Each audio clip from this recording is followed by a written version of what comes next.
generally with a new technology, I fear first, and then it takes me a little bit of time, and then I start to understand the true benefits of this to society. So I guess the first quick question is, can you give a historical comparison to another technology or another innovation that AI is akin to as we move into the future? Until the advent of industrial age, anything that we made in the world had to be made with muscle power, either human muscle or animal muscle. And that was pretty limiting, although we could do amazing things. And the pyramids were built with muscle power, and cathedrals were built with muscle power, and lots of grand projects. But with actually ATP muscles, it was just very, very limited. But it did reduce what you could do building roads or whatever. And then we discovered artificial power, what I call artificial power, which was water power, wind power, solar, engine power, machine, oil power, coal power, steam power. And with this artificial power, we could have something like 250 horses inside a vehicle. 250 horses at your command. Okay, and so then you can throw up a skyscraper, and you can make a continental railway, and you could make factories, make all these things that fill our lives with this artificial power. And more so, this artificial power was delivered as on a grid as a utility.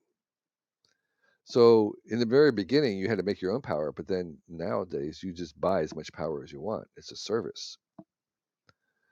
You want some more of it, you just pay for more. You're not generating it or storing it. Well, and now we see a little bit of a decentralization where maybe you are generating on your solar, but it's all part of a grid. And if you have more than you've made, you can sell it. And so anyway, so it's a service and a commodity. And that's what we're doing with intelligence and smartness is that it's going to be delivered. First of all, as a service, and secondly, we've taken the 250 horsepower and we've added 250 minds to it.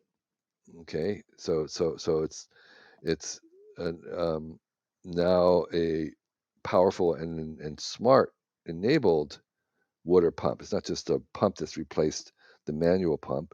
It's now a smart pump. So we're adding AI to everything, these minds to it.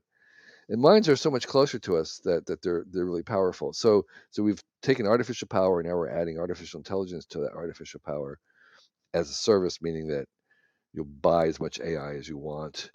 You don't have to necessarily record it as a commodity. And in the same way that the Industrial Revolution was, you take anything that was manually done and you added power to it. You electrified it. And huge numbers of businesses and wealth and individuals made money and innovation by thinking about, I take something manual that's done with muscles and I'm going to add electrify it.